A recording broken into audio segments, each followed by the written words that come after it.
What's going on, man? Welcome to the show, Sports and Hip Hop with DJ Mad Max. As you all know, we have a special guest in the building. Everyone knows him as RealLifeKaz. What's going on?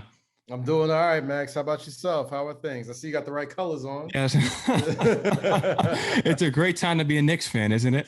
That's right. That's right, man. It's absolutely a great time. Can't complain. Yeah. Before we get into the whole background and your beginnings, congratulations on the show, the MSG PM Show. It's an amazing show. You have a lot of amazing guests on there. Great content, as you are a digital executive, digital creator, digital creative, one of the most talented people of this generation right now, especially coming up. And we'll get into all that, of course.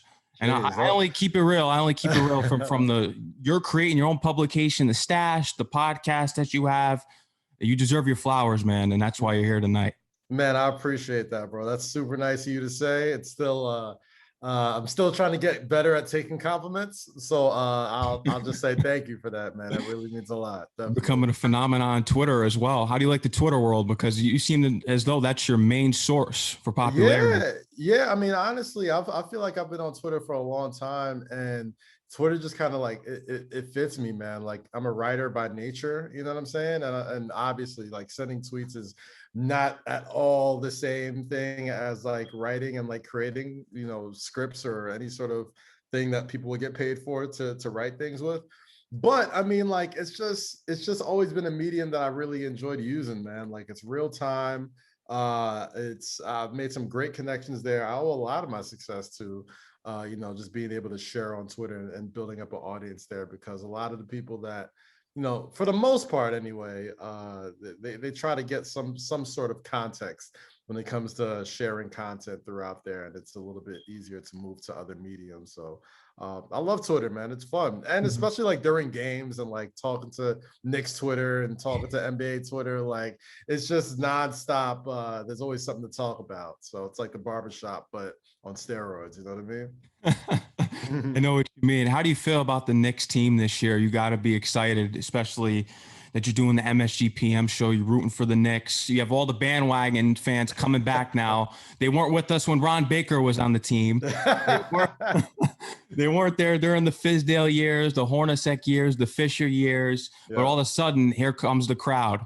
But that's what's gonna happen, though, man. I'm not mad at it. I mean, I'm a lifelong Knicks fan, so it's special. It's extra special for me this season. Just, you know, being able to work with MSG Network and the Knicks, and to, you know, be one of the first faces that Knicks fans see after a big win or after a big loss or anything like that. Like, it's felt good because it feels like every game has had its own like sort of importance, and every member of that Knicks team has sort of a chip on his shoulder in some way, shape, or form, right? Like, you go down the list, you got Julius Randle, who's, you know, been, you know, pretty much given away by the Lakers and the Pelicans. You got Derrick Rose, who people thought was left for dead. You got RJ Barrett, who anytime to bring up top 20-something-year-olds or guys in his rookie class, he always seems to get forgotten. And then, you know, Tibbs, who, you know, he didn't necessarily end his tenure in Minnesota the way he wanted to. And people kind of forgot just how much of an incredible basketball mind he really is, and how much he's always had a style of play that's been conducive to winning, and a team that just has fitted so well, that's needed it. I feel like Tibbs and a lot of other locations or franchises, maybe they're not as comfortable being a grinded out team, a defensive playing team, like a team that's going to get some scabby knees and really bring it every single night. I was listening to 98.7 today, Barton Hahn, and he was like, the big advantage with the Knicks is that they play hard every night. And I know that sounds real simple, but not every NBA team plays hard every night. And when you're a Knicks fan and we've been starving for something to root for and starving for a team to really get behind that really embodies the city, this team is it. You know, it's something, it's a team that was built through the draft, through savvy free agent moves, and you know, the hard way. And, you know, even through my wildest dreams as a Knicks fan, I couldn't picture them being in this position, you know, with the playoffs just a week away. It's insane. And the Clipper game yesterday gives me that confidence back, because I said that. I said, watch out, Knicks fans, because we're getting too overconfident. We lose to the Suns. We lose to the Nuggets. we can't beat these playoff caliber teams. And we did that with the Clippers. So now the confidence is back. We can go into the playoffs. We could beat those playoff teams now. So I'm looking forward to it. Well, I got on Twitter and I was like, listen, if the Knicks go 500 on this West Coast swing, I think they'll really be able to do something in these playoffs. It's one thing to get hot. It's one thing to have a streak. It's one thing to even hold down home court advantage. But once that second half of the season was released, everybody was looking at this West Coast swing like, oh man, this might be what seals the deal for the Knicks. I mean, I'm a lifelong guy. Like I've seen Knicks teams start out well. I've seen Knicks teams have good stretches for either an injury or just something to just befell them, and they just kind of revert back to the Knicks that we all kind of have unfortunately gotten used to. But every time it seems like that other foot's gonna drop, and like, all right, the Knicks are gonna, flounder back to like 8th, 9th, 10th or whatever. They answer back with one of these big games, and the Clippers game was a perfect example of it. That's a team who was really trying to win this game, who had, Kawhi Leonard was playing, Paul George was playing, they got Pat Bev back. They were in there, locked in, and the Knicks went in there to a hostile environment and took it with two important players sitting out as well. And they didn't just win. They won in a way that is, we've grown accustomed to them winning throughout this entire season, which is playing hard defense, shooting the ball real well, and just playing team ball, getting 20 points from Reggie Bullock, getting 25 off the bench from Derrick Rose. And when you got a guy like Julius Randle, I've been calling him the corner of Larry Bird all year because that's how he plays. Like, that's what it reminds me of. And when you got a guy like him who's been playing out of his mind all year and didn't necessarily have the big scoring output, and they still beat a very good Clippers team, that's when like, okay, it's time to up a little bit of the expectations now. Now it's like, okay, getting in the playoffs would have been fun. Getting in the play-in is fun. Oh, getting home court advantage is fun. Now you got to defend home court. So it's like defending home court means you got to win that first round. So now I think Knicks fans are starting to really ramp up those hopes and expectations, knowing that they're a little ahead of schedule anyway, being like, we didn't expect this anyway, so everything's kind of gravy at this point. But now you see what they're capable of. Now you're just like, all right, let's see how far we can take this. And let's hope we could take this very far into the playoffs. I read online that they are a dark horse candidate for the championship, which I could see. I could definitely see that. I mean, let's not get ahead of ourselves either. I mean, obviously there's, I think the good thing about this team is that, I feel like the last really good Knicks teams are maybe like 2013. Yes, I remember that was my 8th grade year. Right. Oh my God, you just aged me.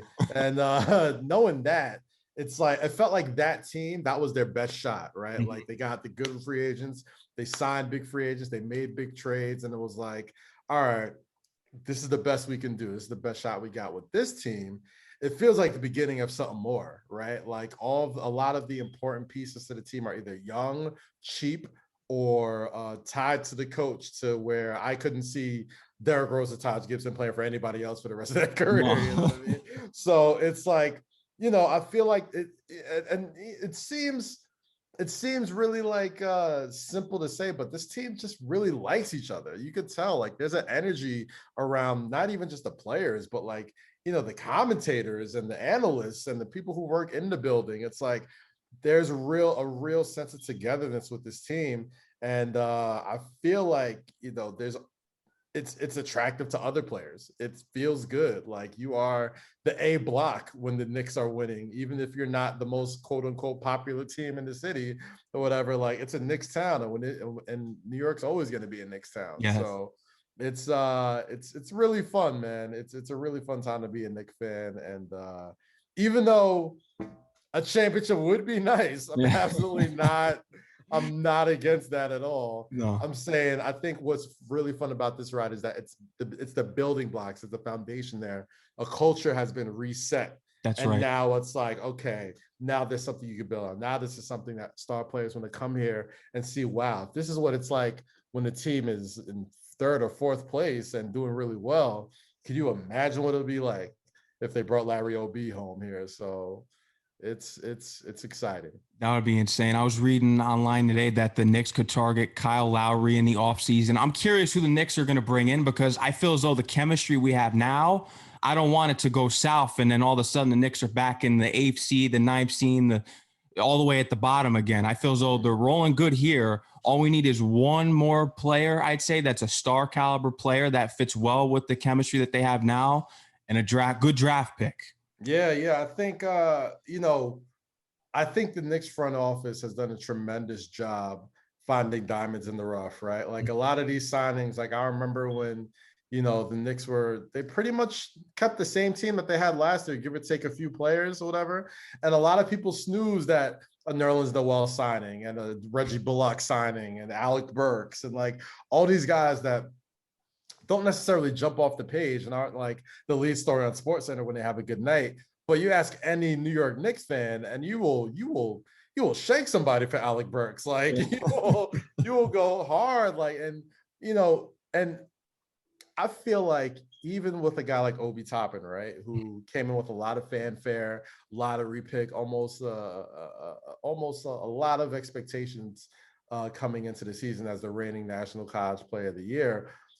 I even feel like Knicks fans have even been a little bit more kinder to him, knowing that he was drafted not expecting Julius Randle to have an all-NBA type of season. And even now, he's forming himself into a very valuable role player going into the postseason when Julius isn't going to – we're not going to want Julius Randle to play 42, 45 minutes going into the stretch run of these games. You're going to need these 10 to 12 minutes where a guy could come in and really be a spark plug.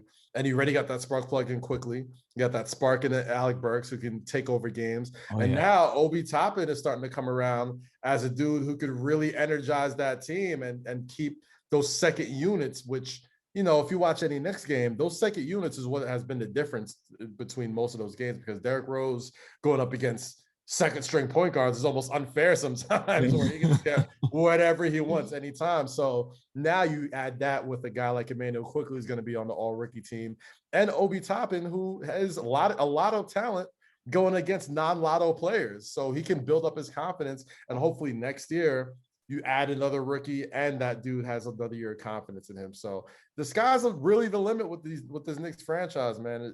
It should be a fun couple of years here in the Garden. I think it's safe to say that the Knicks have turned a new chapter in the book of that book that was been awful for years, as you know. Who's your favorite Knick of all time? Oh man, my favorite Knick of all time. I got several. I mean, I've always got a soft spot for Anthony Mason, rest in peace. Always got a soft spot for Patrick Ewing, obviously the captain, John Starks. I'm a Melo apologist, obviously. I always go hard for Carmelo. I always respect the fact that he took on the challenge of being here in the city. And unlike LeBron. Unlike a couple of people, but unlike a lot of people, man. Like, look, I know a lot of folks have their hearts set on, the mega stars of the world, but like, would you have come a couple of years ago? Like now you look at culture is extremely important in the NBA, man. Like it's a players' league. And if players don't feel comfortable playing somewhere, then, they're going to choose other places. The good thing is now you got guys like Worldwide West who's super connected. You got Leon Rose who's super connected. You got Tom Thibodeau who's established a culture and knowing that I'm not even going to attempt to sign to that team because I know what Tibbs demands of me as a player and as a coach.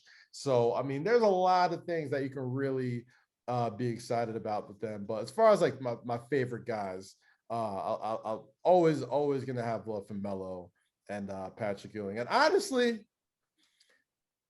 I know it's super early, but Derrick Rose, man, like his story. I've been a Derrick Rose fan for a long time, even when he wasn't a Knick. And his story is so inspiring. Like you're a Knicks fan. You've been a Knicks fan as long as I can probably remember. Yep. You never get these star players that come to the New York Knicks and find it again. It's usually on the way down. It's usually like Stoudemire. Like McDyess, McGrady, like Penny Hardaway, Steve Francis, like you name it, like guys who were literally can't miss TV. And as soon as they got to New York, it was like they were out of gas. But Derrick Rose's resurgence, he's playing the most important basketball since he was in his MVP form in Chicago, and it's so dope that this is his second stint with the team. He chose to come back. He told Dwayne Casey of the Pistons, like, hey man, like I want to go can you please just kind of let me go to a team where I feel like I can have a deep playoff run? And they were like, and he was like, the Knicks. And he was like, the Knicks? I think we have a better chance in Detroit. Well, who's laughing now, Dwayne Casey? Yeah. All right. Who's laughing now? So Derrick Rose is definitely climbing up my rankings as far as favorite Knicks of all time. He doesn't look like number 25 Derrick Rose. He's completely different from when he was coached under Hornacek. I mean, those were the brutal years. Yeah. It looks like a completely different guy. I mean, he's so efficient. He plays with, there's a sense of calm when he gets into the game, right? Like he's just playing so free. He's playing like, it's incredible to see somebody who was so athletic, who was literally at one point the most athletic point guard I've ever seen in my life. Just had the game slow down for him. Whereas he's not necessarily trying to overpower you with athleticism anymore, but like he's just such a chess player when someone's trying to guard him and when he's breaking down defenses and getting those little floaters and getting those line drive threes that look like they have no chance of going in, but literally just swish every time. And if you hear the way he talks about the game, how he approaches it, it's just really inspiring for anybody who's ever had to come back from any sort of real devastation, that had to come back from any sort of what's the word I'm looking for, any sort of adversity. Sorry. He was a running joke for a while. A lot of people were just like, having like the Derrick Rose knees jokes and all that type of stuff. So like nobody is more happy to see that dude cook than I am right now, man. Like I'm so glad he's not turned into a what if story, but wow, this is a great story, so shout out to him. Big fan. A great sports story. 2013 was the last time the Knicks were actually relevant. We're back to being relevant again. As my favorite player of all time from that 2013 team would be the sixth man of the year, J.R. Smith. Yeah, love JR. When you put him in that game and he was shooting all those threes. I remember there was a game against the Boston Celtics where him and Novak, I think, scored 8 3-pointers. Yeah. I remember that game vividly. And that was such a fun team, man. Shout out Steve Novak, does MSG PM with us all the time. He's a great guy. That team just had so many personalities, from Iman Shumpert to Jason Kidd, to Tyson Chandler, Pablo Prigioni. Pablo Prigi Smalls. I love Prigioni, bro. That was a really fun team and a very, a team that, kind of ran into a buzzsaw with Indiana, but I really enjoyed the makeup of those guys, especially J.R. Smith. He came fresh from China. I remember that first game. He came fresh from China, still had the high top fade, and I think he might have practiced with the team one time and came off the bench on the nationally televised game and got buckets immediately. So yeah, I got love for JR, man. Yeah, JR, one of the greatest and underrated out there, and everyone loves him during his championship time when he took his shirt off and went celebrating his wins there with Cleveland and of course the Lakers. But it's time to get into your backstory. Was this always something that you want to do as a kid, is get into the media side of things? Because I heard about when you went to SUNY Purchase, you started out as an intern at the Source magazine. Now you're a multimedia personality in the MSG PM Show podcast. Was this something that you always wanted to do, especially with the magazine side, because that shows that you're a journalist as well? Yeah, absolutely, man.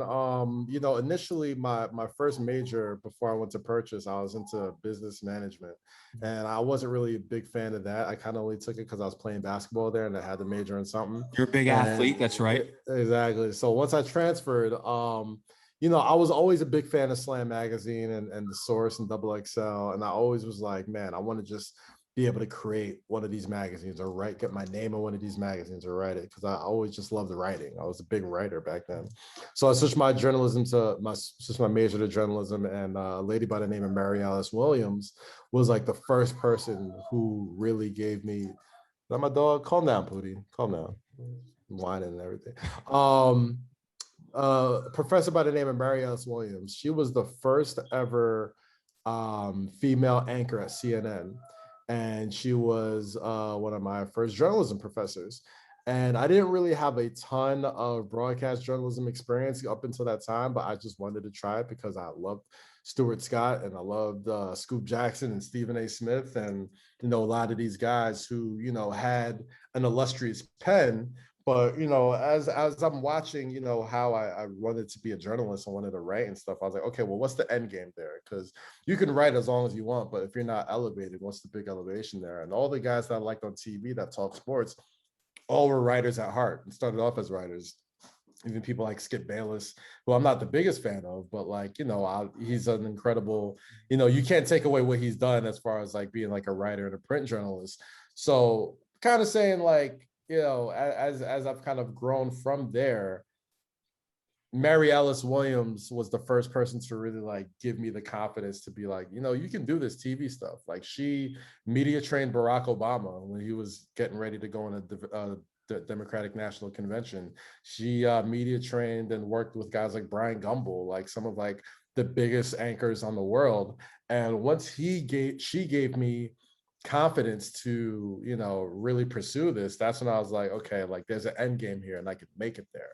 So, I was interning at the Source magazine while I was playing ball my junior year of college, and I was kind of interning and going to school at the same time.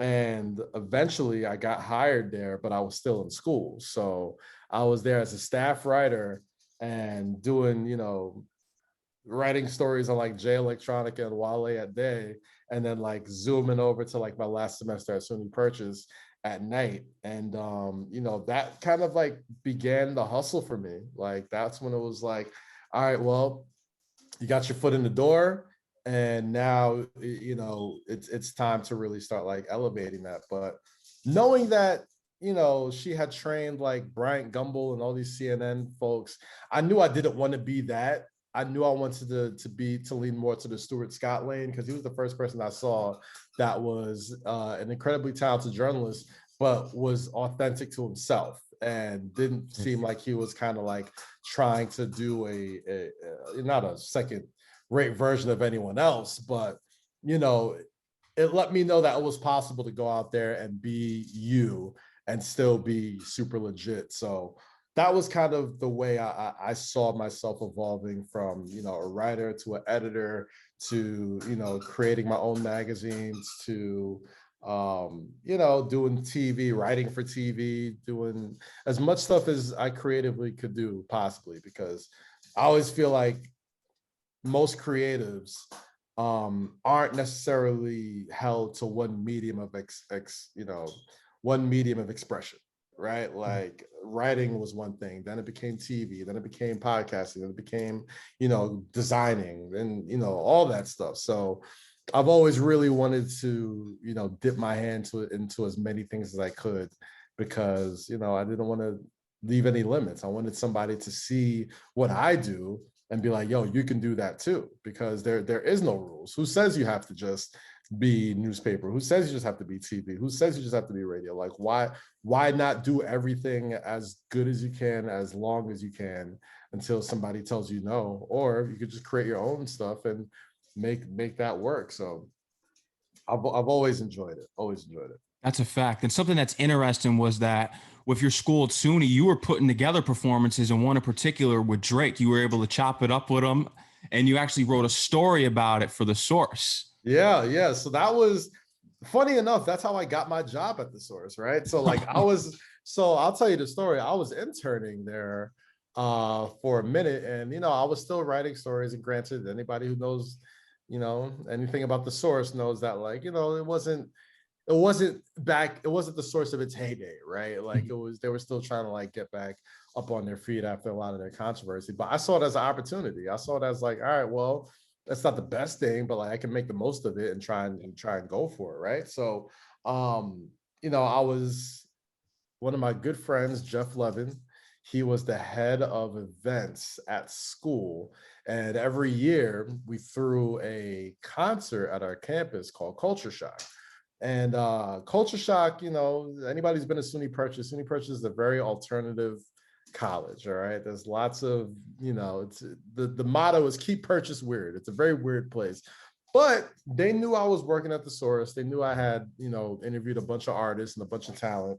And they were like, Kaz, do you think you can get us like a rapper to come perform? They had a little bit of money. We had about like $10,000 to go and like find an artist. And, it was a lot of pressure, because initially the performers of the years past was like Jadakiss and like Mace and I think DMX did it one year, but like there was always like one rapper and it was always the closer. So I was interviewing Drake for a story on Toronto hip hop. I was interviewing him, Boy Wonder, Belly, and Socrates, and I want to say Cardinal Official. But I was a fan of his. I was a fan of I was a fan of Degrassi. I was a fan of Comeback Season. I thought it was tight, and I thought, even if like y'all people don't like the song, Purchase is weird enough to be like, oh snap, the kid from Degrassi is performing at our school, right? But personally, I thought he was tight. Like I thought he was hella dope, and I kept in pretty good contact with him for a while. And we wrote some stories together, and I got to interview him a bunch of times for The Source. And one day I'm going to interview him or whatever, and I'm like, hey, listen, like we're doing this campus concert, like do you think you'd be down to like perform? And he hadn't really performed it. This is like before So Far Gone. Like So Far Gone maybe was a couple of months away from dropping, right? So he was like, yeah, for sure, I'd definitely be down. So we booked him in like February, right? No, we booked him in like, I want to say January. Yeah, like January, February, right? Couple weeks later, So Far Gone drops, right? Lock him in, and the buzz just grows and grows and grows and grows. And we already had him locked in for this show. So I'm interning at The Source at the time. And as the date comes, it's around like middle of April. I want to say like April 20th or whatever, 20-ish. And my editor at the time was like, yo, Drake is having a big show up in SUNY Purchase. Does anybody know anybody that can get us in so we can cover it for the magazine? My little intern ass raising my hand. I'm like, actually, I helped put the show together. I booked them. So everybody was like, word? I was like, yeah. So they gave me the assignment. So after, he performed and all that, I did the story, I wrote it, whatever. And I was still interning at the time. And I knew at the time Drake was like the next hottest, biggest thing in the magazine in hip hop, basically. So I was just basically like, once I did the story, I went up to my editor and I was paying for my own way to get to front and back to school or whatever. And I was like, you guys aren't getting the story unless I have a job by the time we get this. So my editor was like, word. And now that I think about it, it was probably a jerk thing to do, but like it had to be done. And they took like a couple of days to get back to me. And I remember the creative director, Don Morris, called me randomly. And he's like, Kaz, you're not coming back? He's like, I'm coming back. I'm just, waiting on something. He's like, yo, I heard you're holding the magazine for ransom. And I'm like, not. He's like, nah, man, that's fucking awesome. He's like, hell yeah, do that. That's how you take initiative. So, they agreed to a deal, and I signed my first writer's job contract with Source Magazine, became a staff writer, then eventually became online editor, then became one of the managing editors over there. And that was that Drake concert and that Source Magazine job really set me on the path to really a lot of things in my career. I learned so much just soaking in so much game and being able to take it on and be like, you know what, I can do this, or I can attempt to do this, or all that other stuff. So it was that hold that Drake's career and that show and everything leading up to that very near and dear to my heart, because who knows how things would have went if that didn't happen. Yeah, and it's fair to say that you had a little part in his early career there, but it was it's super microscopic. He was 1,000% going to be like a megastar with or without that show. So let's definitely not throw that narrative out there. Yeah. But yeah, no, it was really cool to be like the first show, even before SOBs. Like I think, he came out. I think the first song he came out to was Congratulations, the bonus record off of So Far Gone. And everybody knew the words to all the songs. And he started like crying like backstage. Wow. He was like, Dog, I've never heard two things he said that stuck out. He's like, one, I never heard people chant my name before. And two, I've never had people like sing words back to me before. So he didn't even really know what to do. So, it's one of the rare concerts that he performed like So Far Gone in almost its entirety. So doing like Best I Ever Had, Every Girl in the World, all the Young Money records, Houston, Vegas. Houston, Atlanta, Vegas, like just classic songs that like he'll probably never perform again. Yeah. So it's crazy. This has been what, like 12 years, 13 years now? Like I'm going in. He had a bunch of town. Man, I got some classic footage of that concert in my old BlackBerry somewhere that I gotta upload one of these days. Like standing right on the stage and watching him perform in like a denim suit. It was fantastic. Oh wow. What's the difference of doing an interview like we're doing now compared to doing an interview for a magazine? Because I feel as though you have to cover different topics. There's different things that you got to touch on because it's more in depth since it's a print article. Yeah, I mean, things that are different. I mean, there's differences. I mean, it feels like when you're doing on air, when you're doing camera interviews or whatever, it's more conversational. A lot of times you could, and this kind of works for magazines too. You could get something, and whatever you kind of planned on, they can give you something live that's better than whatever you have on paper, and you can kind of skew towards that a little bit. But when it comes to magazine writing, I've always had more fun doing that because a lot of times, especially in media, we like context. And even on TV, even on air shows or podcasts, it's really easy to lose context and not have like the full scope of things. Whereas magazines, if you're doing it the right way, or any sort of written publication, you have the opportunity to really set the scene and create scenery and not just be hot take, quote, you know what I mean? Like super, any of that stuff. Like with the magazine or with anything written, it feels good because, it's a medium that isn't necessarily as active as it once was, right? Like I'm very old school when it comes to that sense. Like I'll always have a soft spot in my heart for print publications and magazines because it's what I grew up admiring and what I grew up loving. I mean, I watched Brown Sugar when I was little. I was like, man, I want to be like that when I was growing up, And it was there's many differences, but I would say the ability to provide proper context, because even if you want to have, these long drawn out, answers or interviews on TV, a lot of times you got to get in and out. A lot of times you only got 3 or 5 minutes per segment before the commercial or anything like that. So a lot of times when you get people on, you can't really get deep. You can't really like dig in unless you got them for like an hour or two or something like that, unless you're on a podcast or something. But TV, it's very, very quick. It's very in and out. Very in and out. Very in and out, as you said. What would you say was the most interesting story that you covered during your time at the Source or any magazine publication that you've been involved with? Man, I've always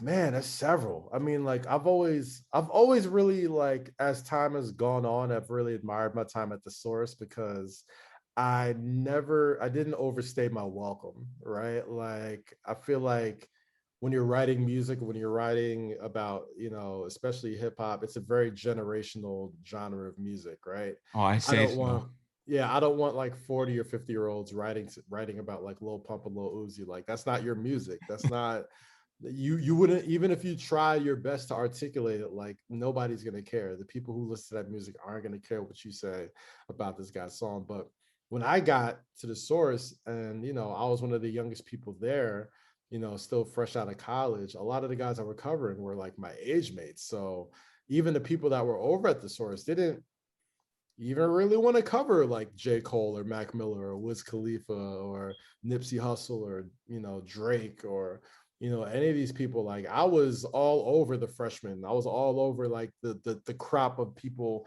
that were popping on the blogs or the internet and stuff like that, whereas, it was very easy for others to kind of like chase like the bigger rappers at that time.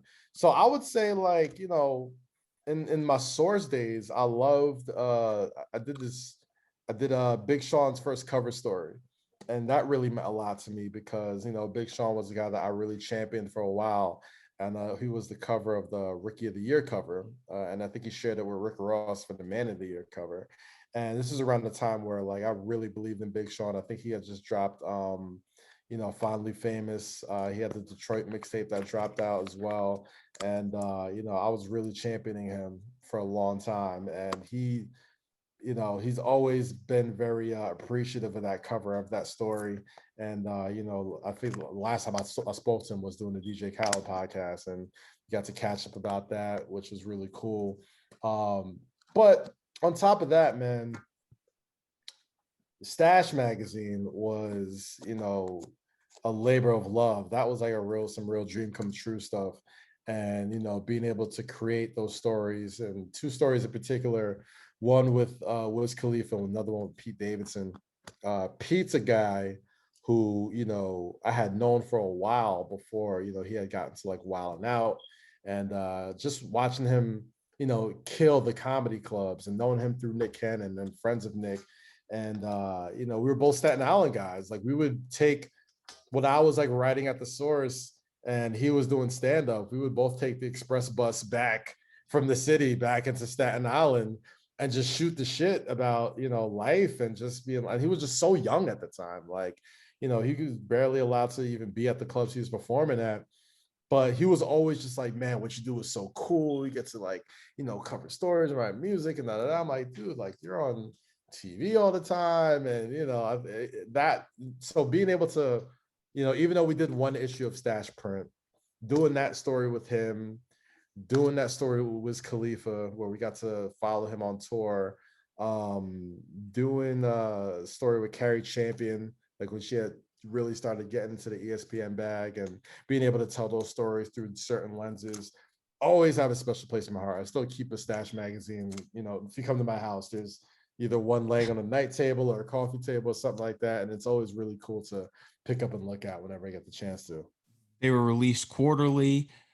$20 they cost per each one, which was well worth it because they were released quarterly. These weren't things that were released each week. Yeah, it was like a coffee table book, man. It was expensive to make.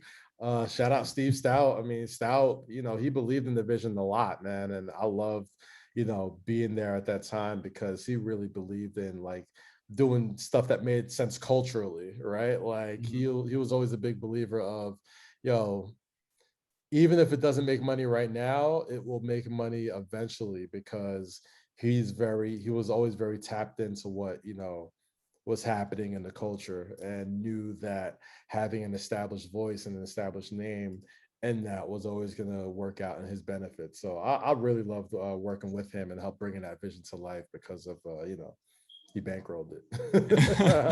And look at all the legendary stuff that he did with Nas. And then speaking of which, you guys are both affiliated with the Garden and the Knicks. He's changing the culture with the Knicks now too. Yeah. I got to see Stout. Man, I feel like the last time I saw Stout was at like a WrestleMania. I think it was at I think we were in MetLife Stadium, and I walked into, he was like, Kaz. I was like Stout was good. And he's always been a big supporter of me, man. And I'll always have a lot of admiration for that, because he could put his name and his reputation behind a lot of folks. And he did it for me when I was very young, and trusted me to like create and lead a brand new publication. So I always have a ton of respect for him for that.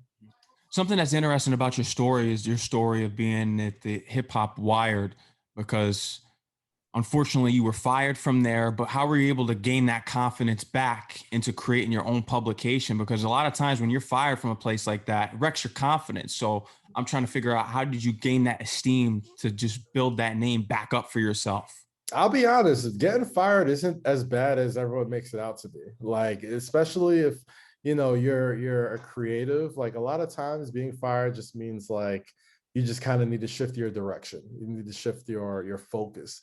And a lot of times if you're at somewhere where you're not really putting your best foot forward, they kind of know. It's never a bad thing to be let go of places, because I'm the type of person who I'm gonna get it right until, you know, the wheels fall off. I'm gonna keep going and going until you like have to stop me.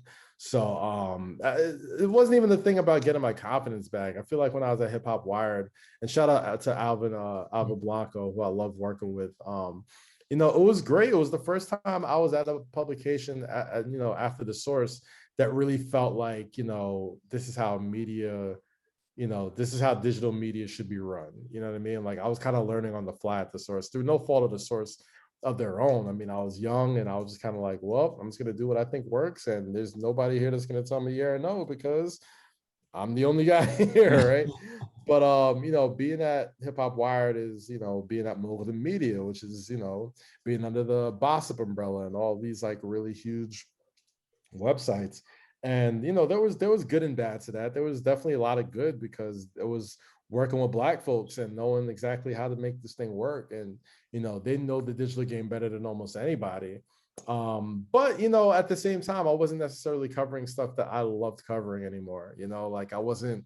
It was a hip hop based publication, but it still sometimes could feel just a little gossipy.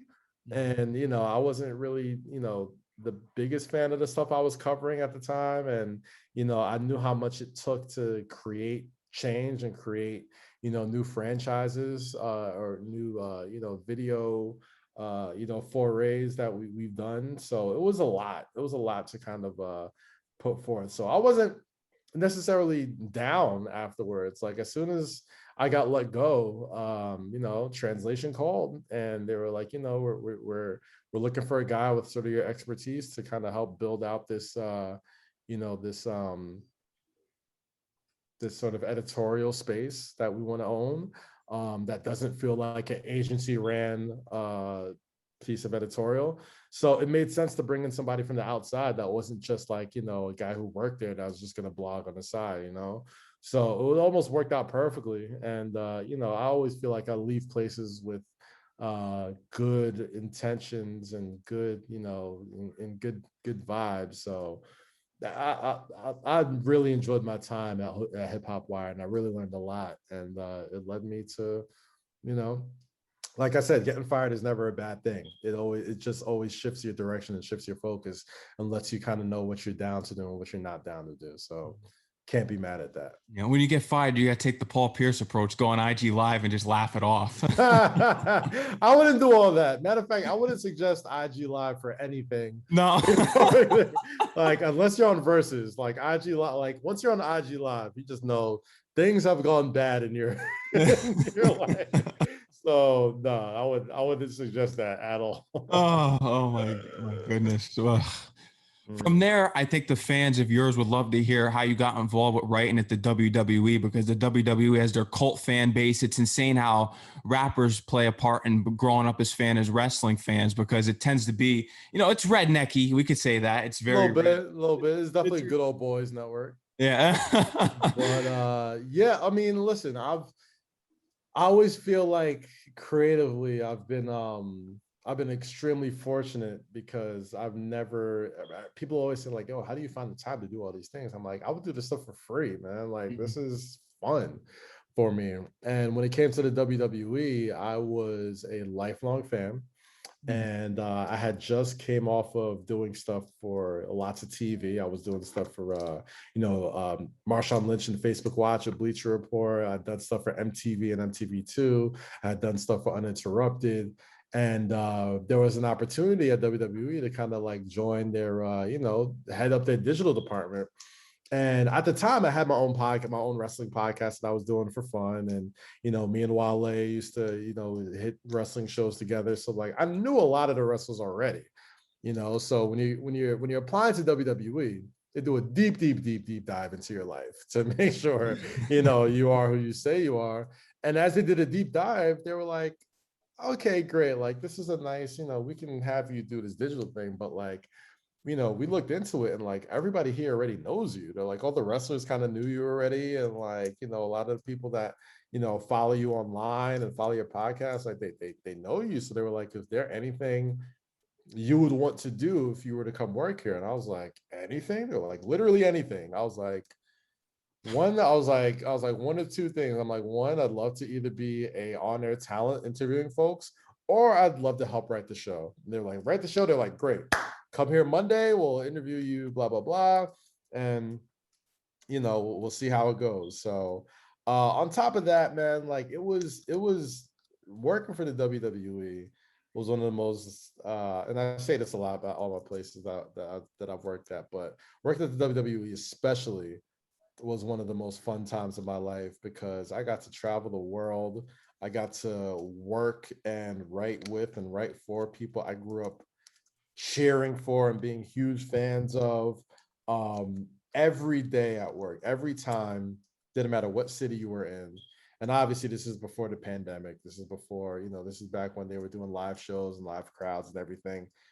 The best part about that is no matter how hard that week was, you live for that rush that you can literally not get in any form of entertainment, right? Like you've worked on a segment or a match or a promo for a week, and you're hoping that people just like it or the fans get into it. So like there's that anticipation of walking into Gorilla and seeing Vince and Triple H on one side, seeing the production table on the other side, to get your headphones, you talk to your wrestlers, you tell them, all right, this is what we're gonna do, blah, blah, blah, blah, blah. And you could practice all that in the world, but the big variable is those 20,000 people, you know, outside waiting for you. And there is absolutely no rush of, are they gonna like it? Are they gonna cheer? Are they gonna boo? Are they gonna get it? Are they gonna, you know, enjoy it? And every single time you did good, you got like either the handshake from Vince or like the salute, or, you know, the wrestlers came out and they really liked it, or the fans just went nuts and really enjoyed it. Like no matter what realm of entertainment you're in, there's no place that can replicate that. You can go and write for, you can go right for Game of Thrones, okay? Like you're never gonna go and have to like premiere Game of Thrones, that script, in front of 20,000 people instantly, and they're gonna cheer and boo what you like. You know what I mean? Like it's literally the only form of entertainment that my love of sports and my love of writing combined to such a titular way where it's like, oh man, I live for this rush. So it was incredible, man. I still got friends there to this day. I still work with WWE here and there, whether it's, you know, doing some on-air stuff or filming things for them, or, you know, just they've always been very, very great to me.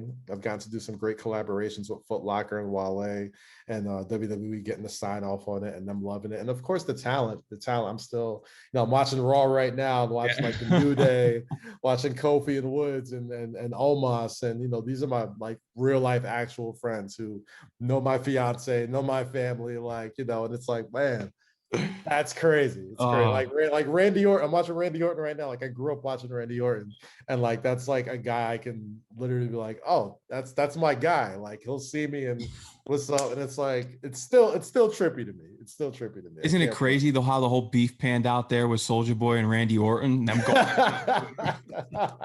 yeah, no, that was hilarious. And it's funny because anytime things like that happen, like my mentions blow up because I'm like one of that pie chart of a sliver that can understand both, like understand the Soulja Boy portion and the Randy Orton portion. So it's fun, man. It's a really. What years were the main years that you were writing for the WWE? Because I'm trying to figure out what time frame it was. So it was from 17 to like mid 18, like right before WrestleMania. Right before Kofi Mania. So I would say like I always call my years working at WWE the Ronda Rousey years, because that's when she was that's when she was there. She was the shit there. She was the biggest star we had, one of the biggest stars we had. And you know, getting to, you know, it was such a great time, man. Like I know a lot of people have their certain, you know, issues with being there, and a lot of times people are sort of bitter and whatnot, but like, you know, WWE really gave me, you know, granted I did do TV stuff before, but it's different when it's like, man, I grew up watching this stuff. Now I'm creating the stuff that little me is gonna watch and be like, oh man, I could do that, or I could be in there. And it meant a lot to be able to write some great stories with Black talent who never really had somebody that looked like them to really help, articulate how they want to be perceived on TV. The face of WWE is changing every single week. And, it's really dope to be like, to see a bit of yourself on that show, because I didn't see a whole lot of myself growing up, in WWE, and I was still just a massive fan of it. So, who knows what that place will look like in the next 20 years, and that generation who is seeing this grows up and wants to be a part of it. Is Rey Mysterio still involved? Yeah. Rey Mysterio still. He's wrestling with his son, if you could believe it or not. Wow. And his son is like 6'3", like way taller. Wow. It's hilarious. Yeah, that was my go-to wrestler when I was younger, Rey Mysterio. That whole era, Batista, The Undertaker, Shawn Michaels. Oh yeah. All those guys. There, The Rock, Triple H, all those guys. Yeah, those are the classics. Those are the classic wrestlers right there for you. Mm-hmm. And just getting back to the magazines and everything that you've done thus far, going into your show now and the MSG PM Show, your podcast. How's it feel to be in the podcast world? Because you've been in it for a while now. How do you like this medium? Yeah, I love it because it's a little bit more uninterrupted, to steal a term. What do you want, Pootie? You good? You good, buddy? Come here. You good? My phone. My dog said. Anytime my dog sees me talking to a screen, she's like, "Who are you talking to? Come play with me." Yeah, I love podcasting because it feels a lot freeing. It feels very free. It feels like, I'm a guy who really likes to have proper context when I'm, creating medium. I never want to be a gotcha journalist. I never wanted to be somebody who felt like, they couldn't trust to talk to. And that was one of my main goals. I wanted to be trustworthy. I wanted to have a trustworthy voice. I wanted folks who came on my show or came on my pod or listened to me talk knew that, what they're hearing is honest and I can learn something, whether it's something small or something big. And it's like, I never got really big into audiences either. I was just like, you know what, if 10 people listen to the show, if 10 million people listen to the show, it won't change either way how I'm creating the content, because I've always wanted people to really just, I know how important it is to have support. And I never want to take any of that for granted. So when you're, creating a podcast, people that listen to podcasts like believe in you. Like, you have a captive audience for at least 2 hours and change. I know I got somebody's ear, and a lot of times when people do that, they are cleaning their house, they're working out, they're driving somewhere, they're going to work. You're a part of their life now, So I've always loved podcasting. I think it's a great medium. Combat Jack, who I worked with, when I was at the Source, who I was a big part of, helped bring to the Source.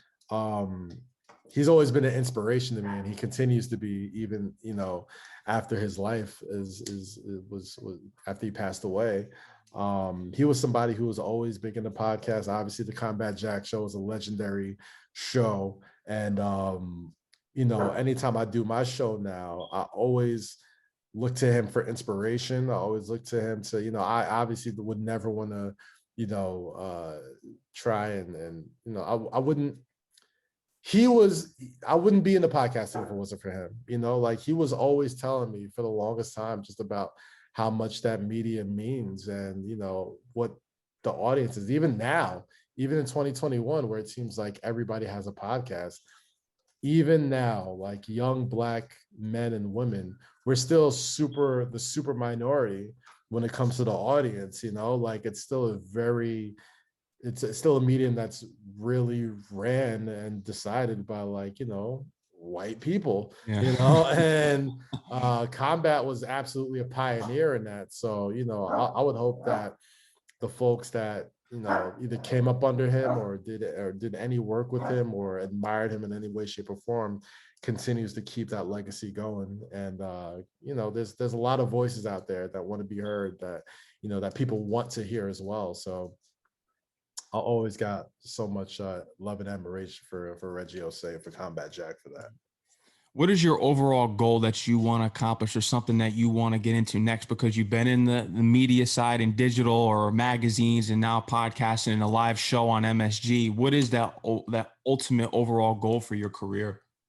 I think I'm doing it right now. I Yeah. think my overall goal, obviously you always want to make new goals, but like I think I've kind of already established that like I can't be put in a box, right? Like I think I've already established that, like, you know, if I'm seen doing something, it's not just because, you know, it's something cool. It's because it fits me, and, you know, creatively, you know, I want to be able to continue to create for as long as I live. I don't ever see myself like truly retiring from, you know, creating content. It's just that, okay, what's going to be the 2040 version of what a podcast is? Like, what's going to be? Because, you know, like if somebody would have told me 20 years ago this is going to be the majority of my career, I'd be like, what the hell's a podcast, you know? I would have been into magazines and stuff. Like, you mean magazines aren't, you know, you mean the sources, a huge magazine thing anymore? It's making tons of money. So I mean, as far as like content creating, I want to continue to amplify voices. I want to continue to create cool stuff and things that people enjoy, and at the end of the day, stuff that I enjoy, because I feel like the more I'm creating things that I enjoy, the less it ever feels like work. I always feel like anything that I'm doing that I'm getting paid for, I honestly, in my heart of hearts, would do it for free, because it is, you know, I've always thought it was my calling. And, you know, it's never lost on me how important it is to have a platform and to build your own platform and to build your own tribe. So it really means a hell of a lot to me, and you know, I just want to continue doing that. And you're going to be getting into hip hop talk now. You're from Staten Island. Yes. You're a Staten Island guy. You know where I'm going with this. Yes. The Wu-Tang Clan. Who's that number one rapper from the Wu-Tang Clan in your mind? So it's impossible for me to pick one. So if you knew any Staten Islanders, they would tell you it's really tough to pick one. But I would go, I mean, Ghostface was the first Wu-Tang rapper that I was like, oh man, this guy's incredible. But you know, the first famous person I ever met was Raekwon at my barber shop. And wow, you know, anybody who's in Staten Island or lives in Staten Island knows that if you've been in Staten Island long enough, in the mall or in a random barbershop, you're gonna see Method Man or you're gonna see Raekwon, right? So I mean, I've had phases. Like Ghostface was my first favorite, and then, you know, I got into Only Built for Cuban Links or Raekwon. And then the older I got, I really got to appreciate RZA and his eye for production and his incredible ear. Method Man was always like the mega star that seemed like the easy choice. It almost felt like at one point Method Man felt so big, I almost didn't believe he was from Staten Island. Like at one point, like he was so popping. Yep. I was just like, this guy's from Park Hill. He's from here. I'm like, no way. You know, I'm young and stupid. And then, you know, you see him just walking around the mall with, you know, his family. It's like, holy shit, it's Method Man, you know? But yeah, it's like, I've had my phases, but like, you know, I really got appreciation for RZA. Always been a huge Ghost fan to this day. Supreme Clientele. That's the album for me. Supreme Clientele. I mean, I love Fish. I even love Fish Scale, man. Fish Scale's a good one. Iron Man. Love Iron Man. I even love the R&B album he dropped, the Ghostini and the Wizard of Poetry. I thought the album was great. And even Purple Tape 2, Built for Cuban Links 2 with Ray was incredible.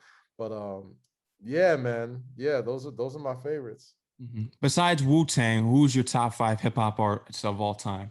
Oh, jeez. I don't know. It's hard to pick my top 5. I would go, man, obviously Hove. Hove's always going to be my number one.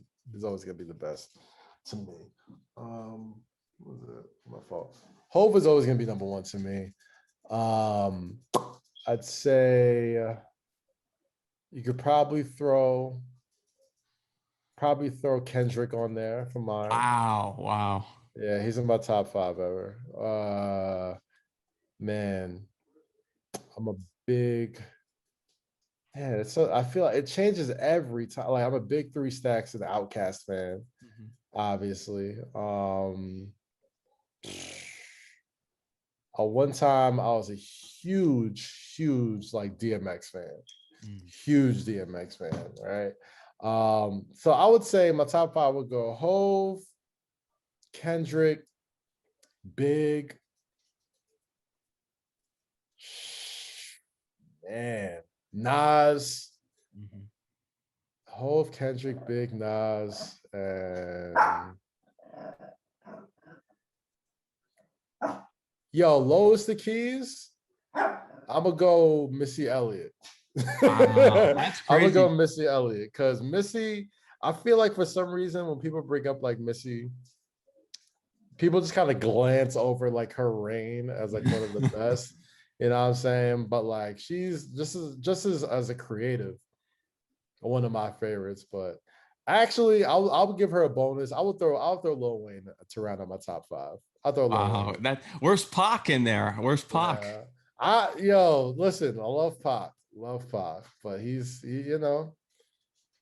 not one of my favorites. Wow. Not one of my favorites. I mean, I always respect Pac. I always, appreciate what he's done culturally, but like it's rare that I listen to Pac on my own when I just kind of feel like it. You know what I mean? I always appreciate it though. Like I always think he's an incredible artist, but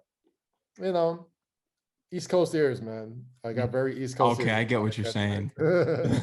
Outside of Kendrick, I got very East Coast ears. Why does Kendrick crack your top 5? What is it about him that you love most? He's never put out a bad album.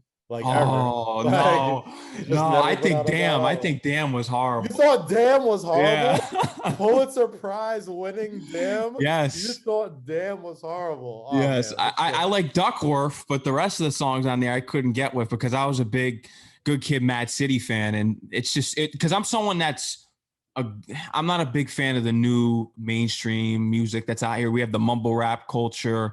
Yeah. The Kendrick's newest album with Damn was too commercial for me. And I'm someone that loved Good Kid, Mad City and appreciate the 90s hip hop. There, man. I mean, every song on Damn has only aged better. I even like playing it backwards for the deluxe issue.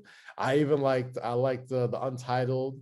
Obviously, probably my favorite Kendrick project might be To Pimp a Butterfly. Okay. That might be my favorite, but Section 80, I mean, he's just never missed. He's never missed. And technically, musically, creatively, he's always kind of raised the bar. And he's always kind of, he's never disappointed me as an artist. Like, even like for artist-wise, like personality-wise, like feature-wise, as a group, like as a mogul, like he's never disappointed me musically. So like I gotta throw Kendrick in my top 5. He's one of the best, and even people from this era. Like if I had to, I mean, I can make a case for J. Cole. I can make a case for Drake. I can make a case for Wale. You know what I mean? I can make a case for a lot of these guys, man. Just I'm always a lyrics guy first, and if you got something to say, I'm always going to listen up. And those guys were really the soundtrack to like my late teens to like my entire 20s. Yeah, my top 10 always varies because I'm someone that respects the MC. So I got to go Tupac, Biggie, of course. You got to go Nas. You go Eminem, Rakim, Big Pun, Big L. You can go on and on and on. But I mean, today it's different, but you kind of got to throw Drake in there at some point for if you're someone that really respects the new school or like.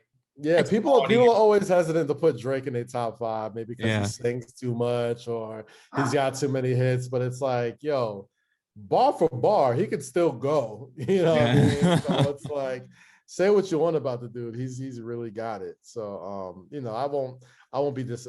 I don't judge you. I'll never judge you if he's on somebody's top 5. No. Who's an artist? Because you noticed Drake when he was coming up. You said this guy's going to be the next big thing. That's what I said to people when I went to middle school with, and people were like, "Oh, he's too soft. Why do you listen to him?" Well, look at him now. He's on your playlist. Yeah. Who's the artist that you're looking at right now that you're going to say this guy's probably going to be the next biggest artist? Oh man, the next biggest artist. I mean, here's the thing. Like I said earlier, the reason why I really enjoyed my Source days is because I never overstayed my welcome, and I never tried to tell like 16 and 17-year-olds what music they should relate to, because I'm not a 16 or 17-year-old. So I can't say for sure, man. Like, I would say, like, there's a lot of dope women out there. I feel like there's a lot of dope female MCs, outside of megastars like Cardi B, Megan Thee Stallion, and all that. Like, I'm a big Rico Nasty fan. I think Rico Nasty is hella dope. I think, man, there's this girl that I saw from Houston that had this incredible record, but I can't figure her name out right now. But I like her a lot. I like guys like, I think Corday is on his way, as far as like being one of those voices of his generation, as far as like culturally, because he can really rap too. Yeah. I mean, it's when it came to certain artists, man, like, obviously I'm not super into the mumble rap either, right? Yeah, I think it's garbage. It took me a while. Now, listen, it took me a while to warm up to Young Thug. Like, I thought Young Thug was mumbling for a while, until I really like sat there and listened to him. I was like, oh nah, Thug is dope. Thug is real dope. And Lil Uzi also. Like, Thug and Uzi, like, were my cutoff points. Like, anything below them, I'm just like, yeah, I can't follow. It's not my thing. Like, I'm getting into Moneybagg Yo. Moneybagg Yo's dope. I mean, I think the baby, when he's focused, when he feels like really like saying some real shit, he's a beast. But yeah, I'm a big Thug fan though. I'm a big Thug fan, but I don't think he's up and coming. I think he's kind of there already. Yeah, like, he's there. The Slime season 2s, the beautiful Thugger girls, and he's there. But Kaz, is there anything else you'd love to tell my audience here? Anything else? Man, nothing much, man. Just really appreciate you having me on here. I always, I was you know what I mean? Like, as far as like, being in college and trying to like reach out to get folks on your radio show or network or whatever. Like, I was you. So always means a lot to like, hit up, these college shows and, get that help. If it helps you out, man, it really helps me out. I always really try to reach back out and, know that it could really help your show. So, continue doing what you're doing, man. It is a long journey in his media career. It's going to go with lots of twists and turns. Just be able to, drive into the curve, man. Like, just know that just keep at it, man. Just keep at it. And I really do appreciate you thinking of me for this show, man. It means a lot. Oh, no, you already know. Thank you for coming on the show.